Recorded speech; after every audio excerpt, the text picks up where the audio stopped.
এই যে আমার হাতে দেখতে পাচ্ছেন একটা ডায়াবেটিস মেডিসিন, মনে করুন এটা একটা মেটফরমিন মেডিসিন, যেটা ডায়াবেটিসের জন্য দেওয়া হয়ে থাকে।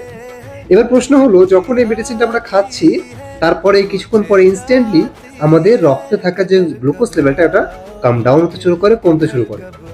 নাও দ্য কোয়েশ্চেন ইজ, এই মেডিসিন খাওয়ার ফলে যখন আমার রক্তের মধ্যে থাকা ব্লাড সুগার লেভেলটা, গ্লুকোজ লেভেলটা কমতে থাকে, প্রশ্ন হলো সেই গ্লুকোজ লেভেলটা যাচ্ছে কোথায়, গ্লুকোজটা যাচ্ছে কোথায়? এই মেডিসিনটা কি খেয়ে নিচ্ছে, শরীর থেকে কি বেরিয়ে যাচ্ছে? সেটা তো হচ্ছে না। প্রশ্নটা এটাই যে গ্লুকোজটা যাচ্ছে কোথায় মেডিসিনটা খাওয়ার ফলে। আপনি জানলে অবাক হবেন, মেটফরমিন বা ডায়াবেটিসের মেডিসিন খাওয়ার ফলে গ্লুকোজ লেভেলটা যে কমতে থাকে, সেই গ্লুকোজ লেভেলটা কোথাও যায় না, শরীরের বিভিন্ন জায়গায় রিলোকেট করে। রিলোকেট মিন্স অ্যাকুমুলেট করে। যেমন হার্টে করলে হার্টের সমস্যা বাড়ে, বিপি বাড়তে থাকে। কিডনিতে করলে কিডনির সমস্যা বাড়ে।